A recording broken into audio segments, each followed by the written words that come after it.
Welcome to version 3 of my history of Sony Pictures Television.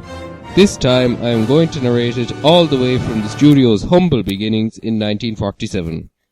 I'd just like to take you through the legend first.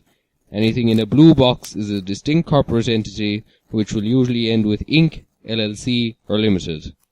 Anything in a green box is a legally recognized trading name used by a person, company or more than one company. Anything in a red box is either an internal corporate division, referred to in company literature but nothing else, or a brand name used on screen that isn't a legally recognized trading name. The black writing is the line of business in which a particular company is involved. So anyway, without any further ado, let's get to the rest of the video. The history of Sony Pictures Television essentially began in 1947 with a television commercial production firm known as Pioneer Films, set up by Ralph M. Cohn. There's not really much to say here, except that Ralph Cohn happened to be the nephew of Harry Cohn, who was in charge of Columbia Pictures. With the Cohns being infamous for nepotism, as was the norm in the industry at the time, it was therefore no surprise that Pioneer Films was acquired by Columbia Pictures just 1 year later in 1948. The company was incorporated as Screen Gems Inc. in New York, a name borrowed from Columbia's dormant cartoon subsidiary in California, which had grown out of Margaret Winkler's distribution firm many years previously. The newly incorporated wholly owned subsidiary of Columbia Pictures Corporation continued to produce television commercials for the next 3 years. In Sony's PR, Screen Gems is often glorified as the first television studio established by a major Hollywood studio. However, as I've just explained, Columbia didn't actually establish Screen Gems in 1948, they merely acquired it. It also seems to gloss over Paramount Television Productions, which was formed around the same time by a rival studio to oversee and program the ill-fated Paramount Television Network. This would have been a full TV studio rather than a commercial producer like Screen Gems. Anyway, now that I've all but debunked this piece of Sony lore, let's move on.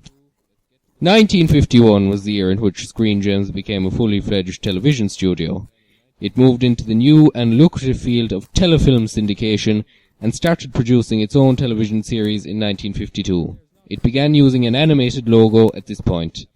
There was still a mentality in Hollywood at this point that movie studios shouldn't be involved in this new threatening medium of television. Sound familiar? Anyway, as if the viewers at home gave two hoots about this, the Screen Gems logo used at this time was designed to conceal the connection to Columbia Pictures. Stars shining inside a TV tube gave no apparent symbolic link to the parent company, but did firmly emphasize that Screen Gems was a television studio. The full corporate name was given to show that the studio was a distinct corporate entity. Programs are billed as being either a Screen Gems Inc. production or presentation, depending on whether or not Screen Gems had produced the show itself. In 1954, the word film was added to the logo to emphasize that the shows were pre-recorded and transmitted on film, which was still something of a novelty back then. 1955 was the year when the Hollywood studios decided to stop being ridiculously covert about their involvement in television, except ironically Paramount, which seemed to go in the opposite direction around this time.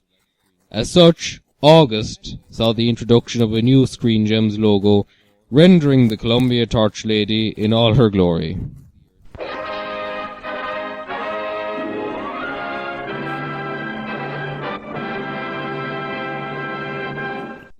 The wording was the same, sans the word Inc. The byline television subsidiary Columbia Pictures Corporation was added in a newfound zeal to acknowledge the parent company. The next year saw further integration with Columbia, with Screen Gems finally syndicating its parent's feature films. Screen Gems also acquired another syndication company, Serials Inc., also known as Hygo Television Films, which held syndication rights to a very impressive library of film and television. In September, there was an interstate merger between the television company, incorporated in New York, the dormant cartoon company that I mentioned earlier, which was incorporated in California, and Serials Inc. The newly combined entity retained the name used by two of its predecessors, was incorporated in California, and issued 89% of its stock to Columbia Pictures. In 1957, Screen Gems made another investment. It acquired a 20% stake in a start-up television animation studio, HB Enterprises Inc., founded by Bill Hanna and Joe Barbara, former producers at the freshly shut down MGM Cartoon Studio. This investment included a 10-year deal whereby Screen Gems would distribute the HP Studios output. This year also saw the creation of Briskin Productions Inc., an entity under the management of studio veteran Irving Briskin, set up to run Screen Gems production operations at Columbia Pictures Studio on Gower Street, Hollywood. In 1958, Screen Gems celebrated the 10th anniversary of its incorporation in New York, and seemingly temporarily did away with the distinction between film production and film presentation. This year also saw a subtle alteration to the HP Enterprises logo, as well as the death of Harry Cohn from a heart attack. Columbia Pictures expanded into music this year, with Colpix Records, a recording company, set up as a division of Columbia Pictures Corporation, and SG Music Corporation, a publishing company, set up as a subsidiary of Screen Gems. In 1959, Screen Gems returned to the production of television commercials by acquiring Elliott, Unger and Elliott Inc. This company was integrated as a division called EUE/Screen Gems. Columbia itself also expanded into broadcasting via a new subsidiary, Columbia Pictures Electronics Company Inc. Also, in 1959, HP Enterprises changed its name to the more widely recognized Hanna-Barbera Productions Inc. In 1960, Screen Gems was reincorporated in Delaware and continued to have 89% of its stock owned by Columbia Pictures. Shortly before this change came a new logo, simply placing the company name around the Torch Lady's legs with no extra qualifying information. This information was usually instead supplied as a voiceover. This has been a Screen Gems film production from the Hollywood studios of Columbia Pictures. In 1961, the 11% of Screen Gems stock that hadn't been issued to Columbia was floated on the stock market. A new subsidiary was established, Audience Studies Inc., to test market television programs and commercials. At first, it serviced only Screen Gems and its divisions, but eventually branched out into the lucrative business of providing its services to other companies. This year also saw Screen Gems branching out into television broadcasting. 1963 saw the consolidation of many Columbia businesses under the Screen Gems banner. SG Music Corporation was merged with Columbia's other music publishing ventures to create Screen Gems Columbia Music Inc., a New York corporation jointly owned by Columbia and Screen Gems. Columbia Pictures Electronics merged with Screen Gems Broadcasting Operations as Screen Gems Broadcasting Corporation, a subsidiary of Screen Gems. As well as that, Briskin Productions was folded back into Screen Gems. Later in that year, the ever-majestic Torch Lady was impeached as Screen Gems' corporate logo in favor of a weird animation with dancing lines and flashing circles. A voiceover continued to differentiate between production and presentation. A Screen Gems production. This may have coincided with Columbia Pictures decreasing its stake in Screen Gems to 88.64%. In 1965, Screen Gems changed its logo yet again.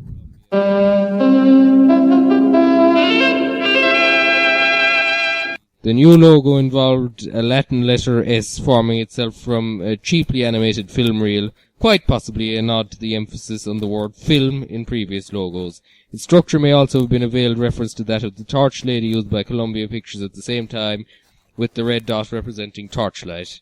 Nevertheless, this logo has gained a great deal of infamy over the years, taking on such fond appellations as the S from Hell, thanks in no small part to Eric Saday's cheap synthesizer music.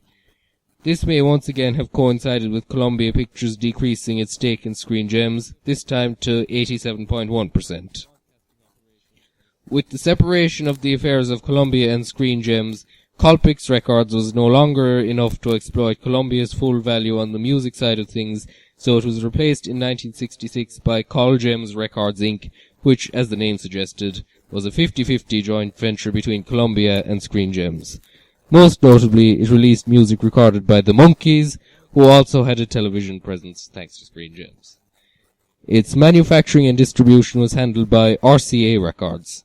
Another venture involving the Monkees was Interplanetary Licensing and Merchandising Inc., which licensed their brand for use on lunchboxes and other such things. Between 1966 and 1967, Columbia's shareholding in Screen Gems decreased to 86.9%. At the start of 1967, the Screen Gems Hanna-Barbera deal expired and was not renewed. Instead, Hanna-Barbera was acquired outright by the Taft Broadcasting Company, thus ending its association with Columbia in every way. In 1968, the trend of separation made a complete about-turn, with Columbia and Screen Gems merging into a single entity. This involved Columbia Pictures paying a lot to Screen Gems shareholders in both cash and stock. Almost all the two companies' non-music subsidiaries became divisions of a new diversified media company, Columbia Pictures Industries Inc., incorporated in New York. This year also saw the establishment of a new record label, SGC Records, a division of Screen Gems Columbia Music. The manufacturing and distribution for this label was handled by Atlantic Records.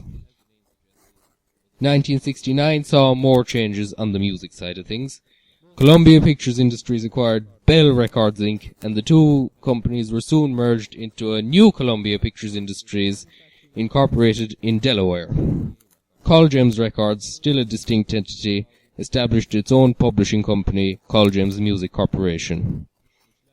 In 1970, following the reincorporation of Columbia Pictures Industries in Delaware, the Screen Gems jingle was shortened, removing the 3 staccato notes.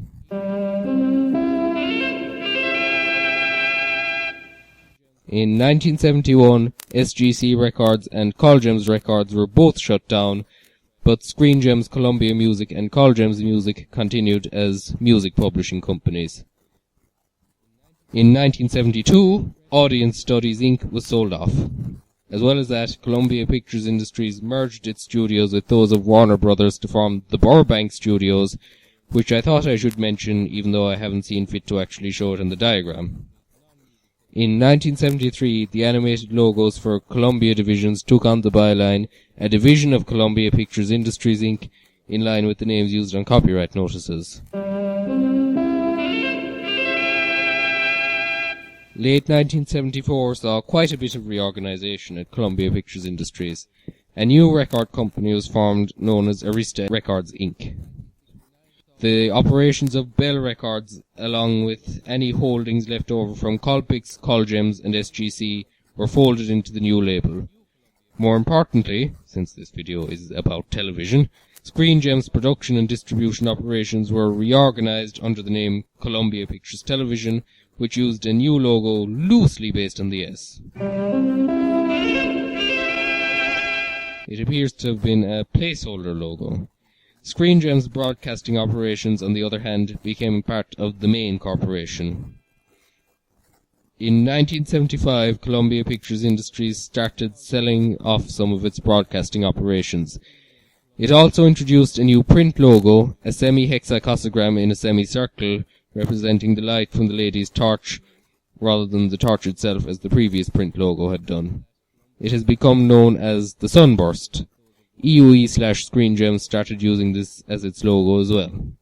In June 1976, a full animated version of the Sunburst debuted on the film Murder by Death. It used a still shot of the previous logo, combined with brand new visual effects by Robert Abel, with music by Suzanne Ciani.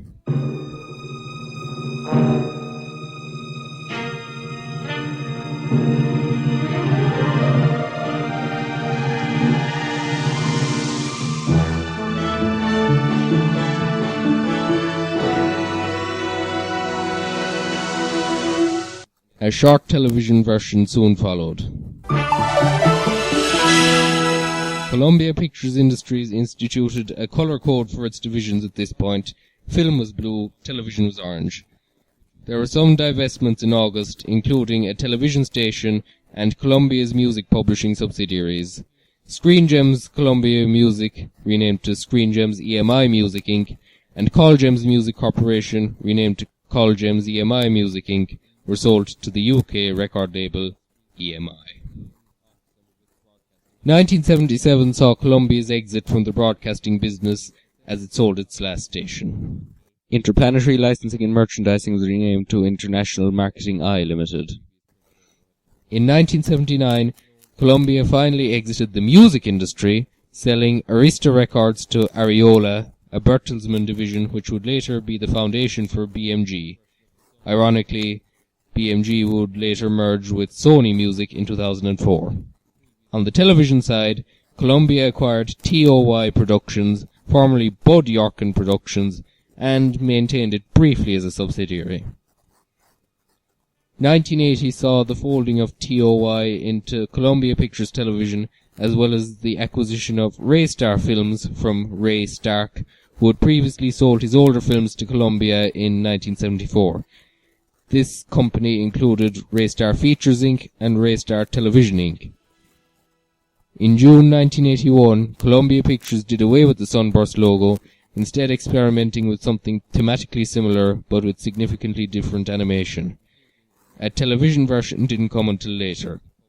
Then, in August, Time Life Films, the film and television arm of Time Inc., was sold to Columbia Pictures Industries and folded into Columbia Pictures Television.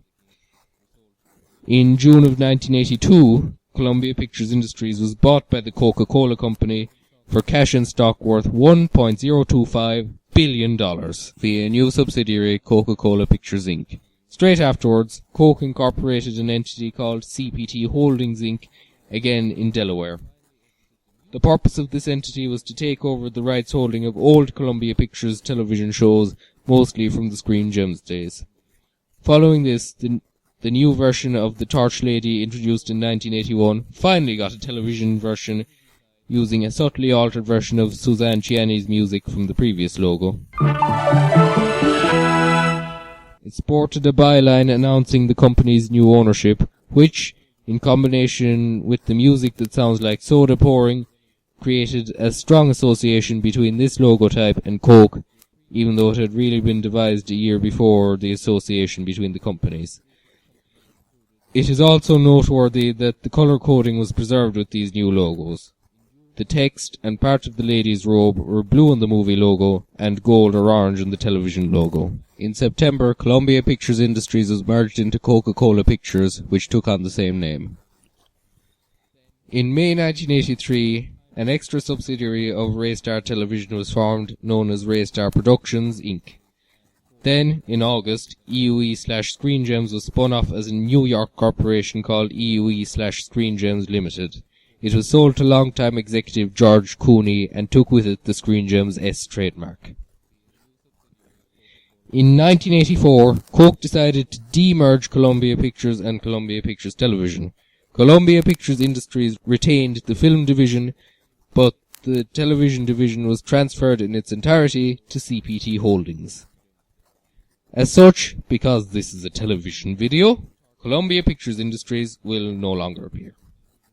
This reorganization was carried out as part of the establishment of a new television group. One of the units of this group was, of course, Raystar Television, but there are also a few new ones. Distribution rights to shows from the Screen Gems days were transferred into Colex Enterprises, a new partnership with LBS Communications, formerly Lexington Broadcasting Services. Another arm of the group was the Television Program Source, a new distribution company which was a joint venture between CPT, Alan Bennett, and Robert King. Coca-Cola increased its television operations significantly in June of the next year with the acquisition of Norman Lear's company, Embassy Communications Inc. This included Embassy Television and Tandem Productions, both production companies, Embassy Telecommunications, a distribution company, Embassy Films Associates, a feature film company, and its home video division, Embassy Home Entertainment.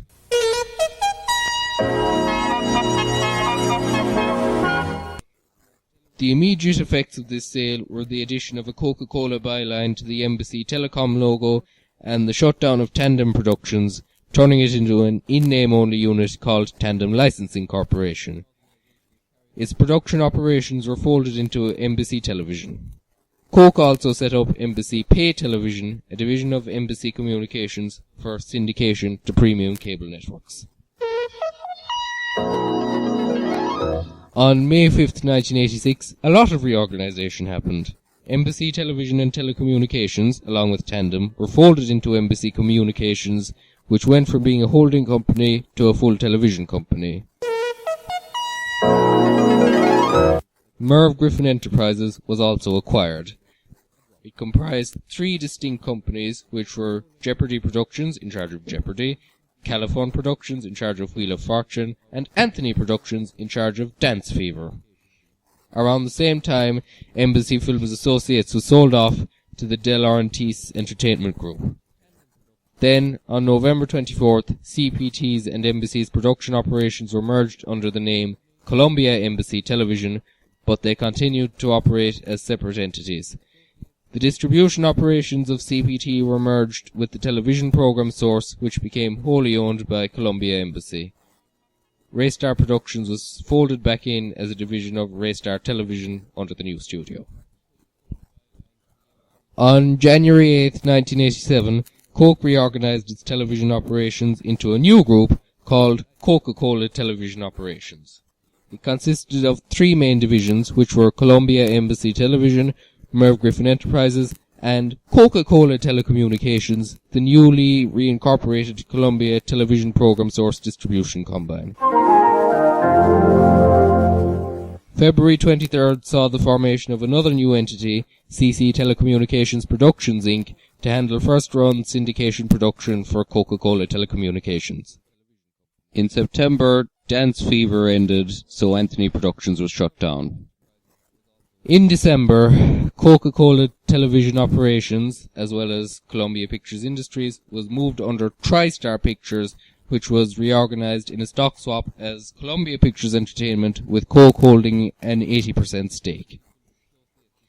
On January 1st, 1988, Columbia Embassy Television was renamed to Columbia Pictures Television, with Embassy Communications becoming a limited partnership called ELP Communications, in name only, under the newly reorganized division.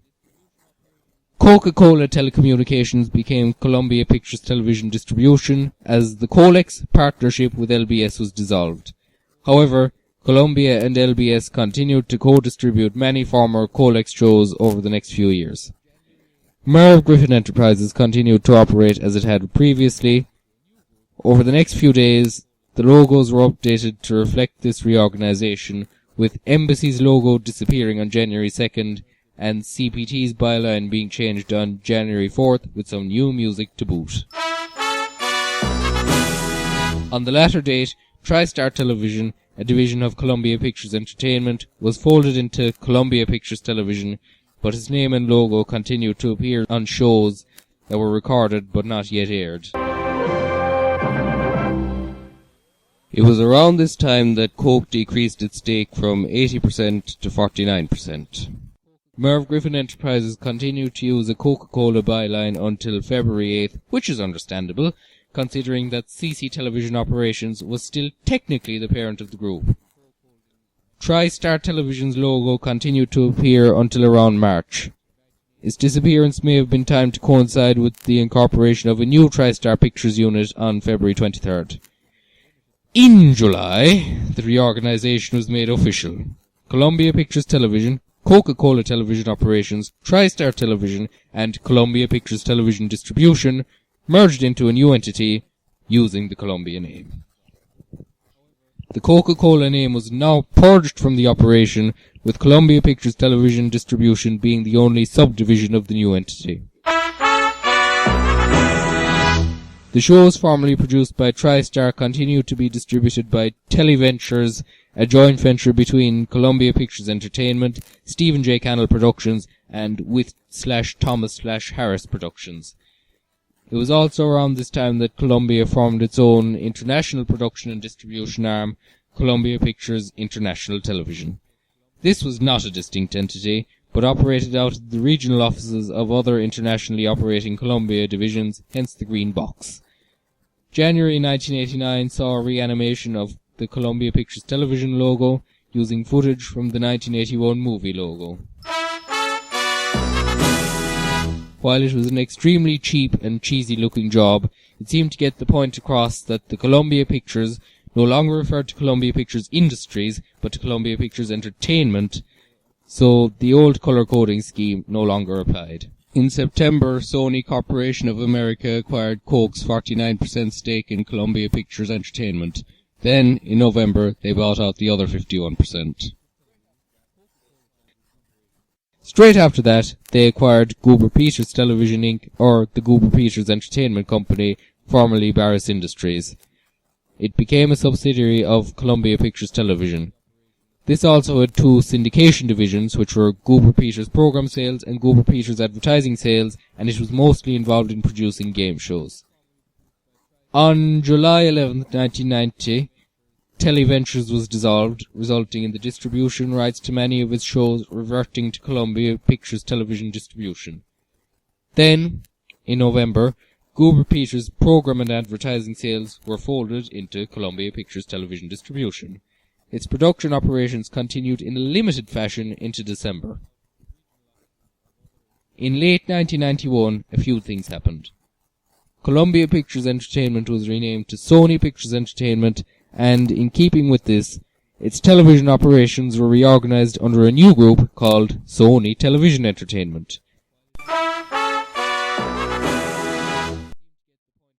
This was an internal corporate division, though its name was never used on screen. The hyphen was also dropped from the name of TriStar Pictures, and a new television studio was founded with that name, built from assets that Sony acquired from New World Television. This, along with Merv Griffin Enterprises, started operating under the umbrella of Sony Television Entertainment with a high degree of autonomy. John Feldheimer ran the new studio, continuing his role from New World Television. In December, the Goober Peters Entertainment Company produced one last TV movie, Christmas on Division Street, then was folded into Columbia Pictures Television. In 1992, the byline, a Sony Pictures Entertainment Company, was added to all three studios' logos. In the case of Columbia and TriStar, this also meant the unveiling of totally new logos, which were painted by Michael Diaz and Alan Rengold respectively. In 1993, another logo was painted by Michael Diaz for Sony, this time for Merv Griffin Enterprises. The Columbia and TriStar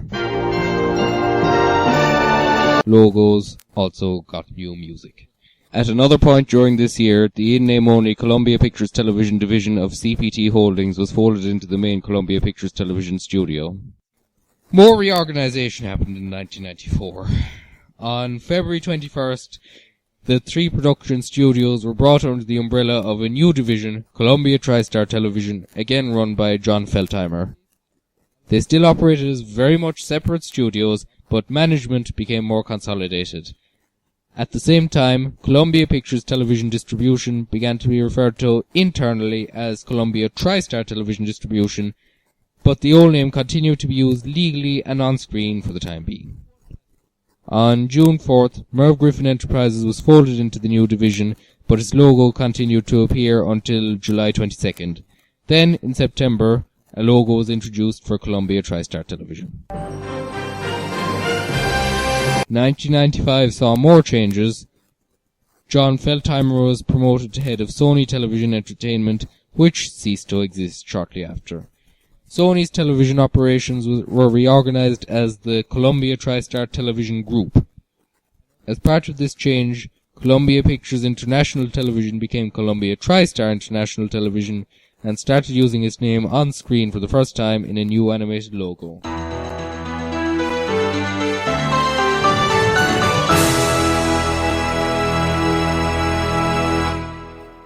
The production studios continued operating in the same way, albeit with a reduced degree of separation from the distribution company. It was also around this time that an alternate jingle was introduced for TriStar Television. On July 12, 1996, the production studios were further consolidated, now operating under the auspices of a new centralized production company, Columbia TriStar Television Inc. ELP and CPT now operated directly under this company and name instead of Columbia Pictures Television. While this is hard to represent on the diagram due to the nitty-gritty of the corporate structure, Columbia Pictures Television was actually a sub-studio of this new unit. At the same time, Columbia TriStar Television Distribution finally became the legal and on-screen name for the distribution company.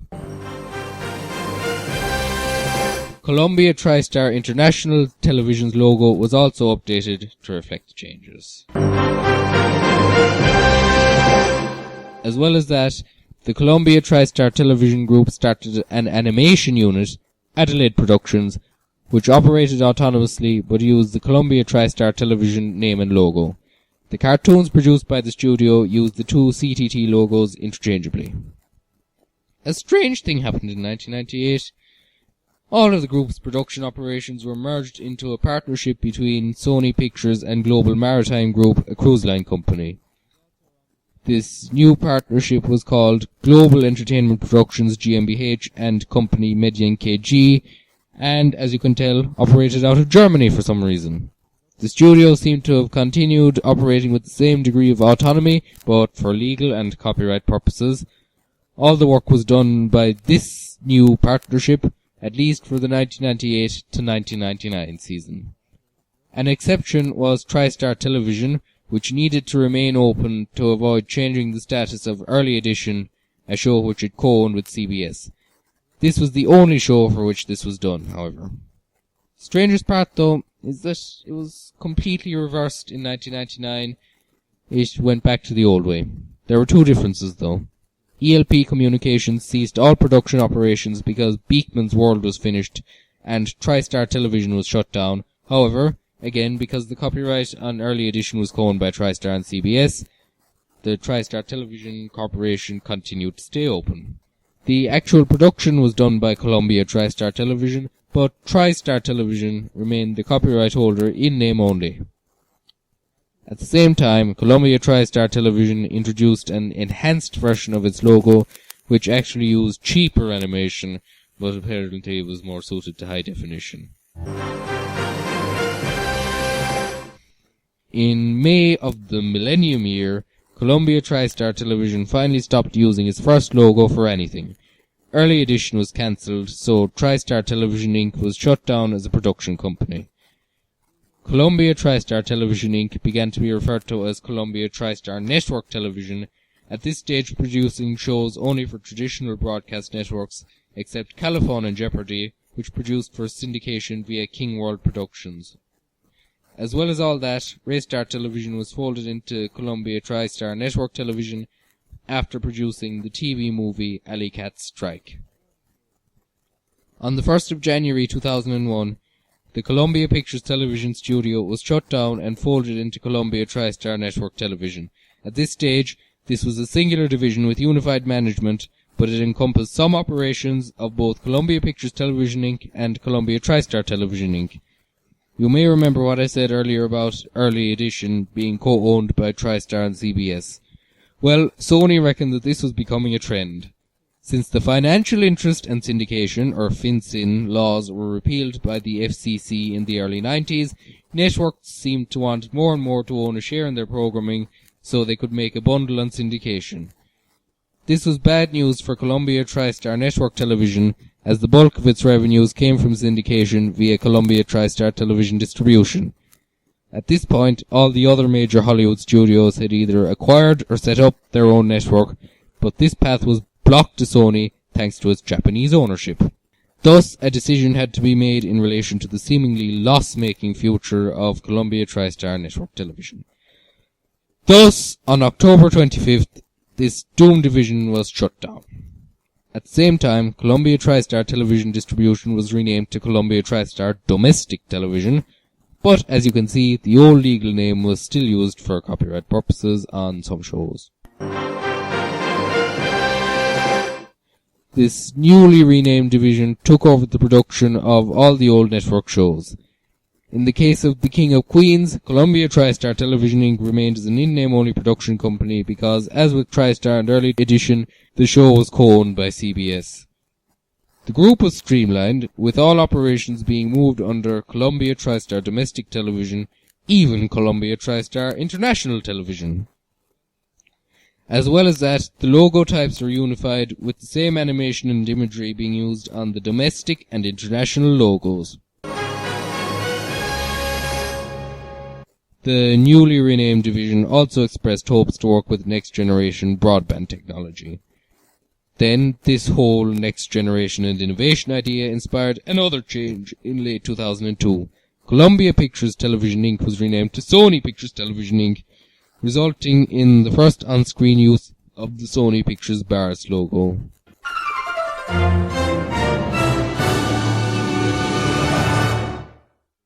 Columbia TriStar International Television was also renamed to Sony Pictures Television International.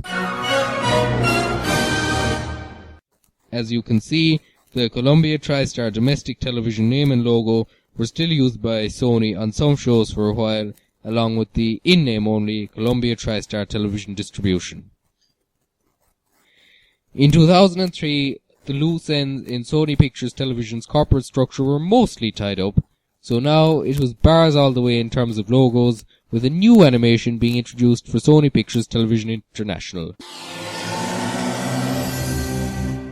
In 2004, the in-name only Columbia TriStar domestic television was shut down. On November 24th, Sony moved into the growing Chinese television market with a partnership with the China film group called Huaso. This was the first government-approved television joint venture in communist China.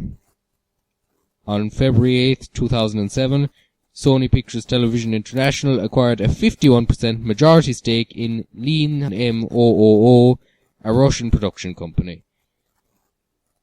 Subsequently, The King of Queens ended, and so therefore did Columbia TriStar Television's role as a production company.